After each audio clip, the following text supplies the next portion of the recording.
Good morning, Ram Ram, नमस्कार।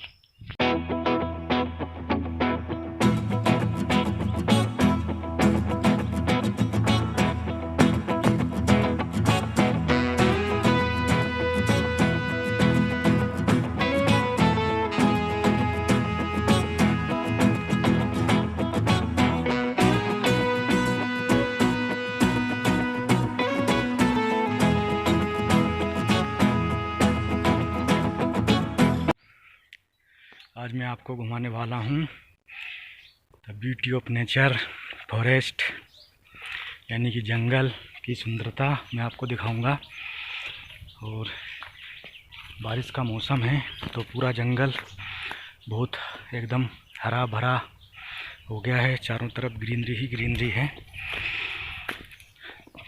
और सुबह सुबह का वक्त है, एक दो दिन में थोड़ी बारिश हुई है, लेकिन बहुत अच्छी बारिश अभी भी नहीं हो पाई है जैसी होना चाहिए थी, क्योंकि तेज़ बारिश की बहुत ज़्यादा ज़रूरत थी, पर कम बारिश हुई है तो उसी से काम चलाना पड़ रहा है। आप देख सकते हैं मेरे पीछे कितना शानदार हरा भरा पेड़ है ये। तो आपको मैं पूरा और आगे दिखाता हूँ। देख सकते हैं कितना बेहतरीन एकदम हरियाली, और ये इनमें फूल आ रहे हैं, इनमें बहुत अच्छी खुशबू आती है या वाव। पर क्या है, ये खुशबू सिर्फ मैं ही ले सकता हूँ, कैमरे में खुशबू जो है वहाँ तक आप लोगों तक नहीं पहुँच पाएगी। देख सकते हैं आप कितना ब्यूटीफुल फ्लावर है। तो देखिए आप, ये सागौन के और पलाश के तमाम तरह के इसमें पेड़ पौधे लगे हुए हैं। तो ये जंगल का नज़ारा, और ऊपर आसमान में बादल हैं लेकिन बरस नहीं रहे हैं। तो आप देख सकते हैं ये जंगल है और इसमें छोटे छोटे झाड़ियाँ ही नज़र आती हैं। पहले यहाँ बहुत बड़े बड़े विशाल वृक्ष हुआ करते थे, जैसे एक दूर दिख रहा है थोड़ा सा बड़ा है, लेकिन ये भी थोड़ा छोटा ही है, इससे भी बड़े बड़े वृक्ष दिखाई देते थे यहाँ पर। लेकिन अब सब जंगल साफ हो रहे हैं और इसका दुष्परिणाम पूरी मानव जाति को और सभी जीव जंतुओं को भोगना पड़ रहा है। हमने देखा इस कोरोना महामारी के दौर में जब ऑक्सीजन की कमी के कारण लोगों की जानें गई, तो वह दृश्य बहुत बीभत्स था और हमें भयभीत करने वाला था, क्योंकि ऑक्सीजन सहज सरल और स्वाभाविक रूप से सदैव हमें उपलब्ध रही है। पर जब यही ऑक्सीजन लोगों के लिए जीवन मरण का प्रश्न बनकर जब सामने आई, तो लोगों ने सिलेंडर में जब ऑक्सीजन देखी, पहली बार देखा कि कैसे हवा में हमें प्रकृति द्वारा प्रदत्त ऑक्सीजन सिलेंडर के माध्यम से जीवन बचाने में काम आई। लेकिन सबसे बड़ी बात यह है कि ऐसा क्यों हुआ कि ऑक्सीजन हवा में जो है घट रही है और कार्बन डाइऑक्साइड बढ़ रही है। क्योंकि दिनों दिन वृक्ष या पर्यावरण हरियाली घट रही है, लोग पेड़ों की अंधाधुंध कटाई कर रहे हैं अपने स्वार्थ के कारण, और इसके दुष्परिणाम ये सामने आ रहा है कि एक दिन ऐसा आएगा जब मान लीजिए सारे जंगल कट जाएंगे, लोग अतिक्रमण कर रहे हैं जंगलों पर, और जब जंगल कट जाएंगे हरियाली बचेगी नहीं, छोटी छोटी झाड़ियाँ ही मात्र रह जाएगी, वो भी कुछ सीमित जगहों में। तो ना तो शुद्ध हवा रहेगी और ना ही हम शुद्ध हवा में सांस ले पाएंगे, और उसके कारण तमाम रोग हमारे स्वास्थ्य पर प्रभाव डालेंगे। वृक्ष सिर्फ ऑक्सीजन प्रदान करने का ही काम नहीं करते हैं। अभी हम देख रहे हैं कि सही तरीके से हमारा जो इकोसिस्टम है, या आप कह सकते हैं हमारा मौसम चक्र है, वह भी काम नहीं कर रहा है। कभी बारिश हो जाती है तो कभी कुछ हो जाता है। अभी बारिश का मौसम है लेकिन बारिश नहीं हो रही है और भूजल स्तर दिनों दिन गिरता जा रहा है, क्योंकि हम देख रहे हैं कि जो पहले जैसा सिस्टम पूरी तरीके से अब रहा नहीं है। उसका मेन कारण यही है, पर्यावरण और प्रकृति के साथ मनुष्य ने आधुनिकता और विकास के नाम पर ज़बरदस्त तरीके से छेड़छाड़ कर दी है।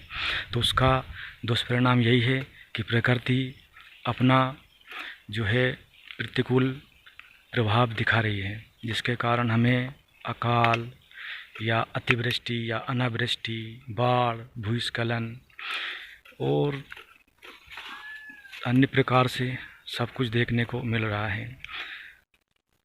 वृक्ष जो है हमें ऑक्सीजन प्रदान करते हैं, साथ ही जो जीव जंतु होते हैं, पशु पक्षी होते हैं, उनके लिए आवास और भोजन भी वही व्यवस्था करते हैं और वातावरण को शुद्धता भी प्रदान करते हैं। पेड़ों की जो जड़ें होती है वह भूजल स्तर बढ़ाती है, यानी कि वह वाटर रिचार्ज का काम करती है। जल को उनकी जड़ें जो है नीचे पहुंचाती है और बड़े बड़े विशाल वृक्ष होते हैं और घना जंगल होता है, वह बादलों को आकर्षित करता है, जिससे अच्छी वर्षा भी होती है। तो यही था मेरा आज का मतलब ये है कि, और जैसा कि अभी बारिश का मौसम है तो जो लोग गांव में रहते हैं वह अपने आसपास जहाँ भी उन्हें जगह दिखाई दे वहाँ पर वृक्ष लगाएं, पेड़ पौधे लगाएं। यदि आप जंगली पेड़ नहीं लगा सकते हैं तो फल वाले वृक्ष ज़रूर लगाएं। आम है और नींबू है, जामुन है या अन्य जो भी अमरूद है, अपने आसपास मेड़ों पर कहीं पर भी आप लगा सकते हैं। और जो लोग शहरों में रहते हैं वे जहाँ भी उन्हें जगह दिखाई दे अपनी बालकनी में छोटे पौधे लगाए, मतलब गमले में लगाए, किसी न किसी प्रकार से ऐसी व्यवस्था करें, अपना छोटा मोटा गार्डन डेवलप करें, जिससे कि प्रकृति को हम कुछ जो ले रहे हैं तो थोड़ा तो रिटर्न करें उसको। तो यही था मेरा आज का जंगल आप लोगों को घुमाने का पर्पज़, क्योंकि हम इसके गंभीर परिणाम आने वाले समय में भोगेंगे यदि अभी भी नहीं जागे तो। अभी तो फिर भी ठीक है, स्थिति संभल जाती है, लेकिन आगे चलकर और गंभीर इसके परिणाम सामने आएंगे। कल्पना कीजिए हवा से ऑक्सीजन की मात्रा कम हो जाएगी, बिल्कुल ख़त्म हो जाएगी, तो क्या हमारा जीवन बचेगा? असंभव है। इसलिए वृक्ष लगाएं, जीवन बचाएं।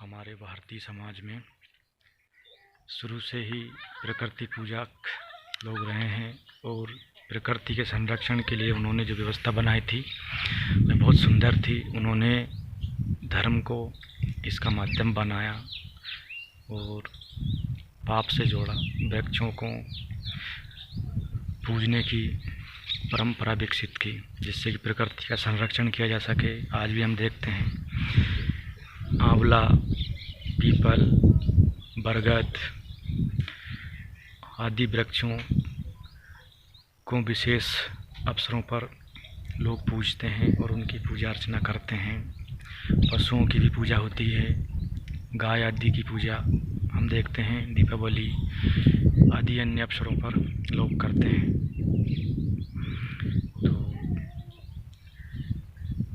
आज हम देख रहे हैं कि लोग अपनी सभ्यता और संस्कृति से दूर होते जा रहे हैं और विकास के नाम पर अंधाधुंध वृक्षों की और पर्यावरण की हानि कर रहे हैं, जिससे हमारा जीवन आगे चलकर तमाम समस्याओं से घिर जाएगा।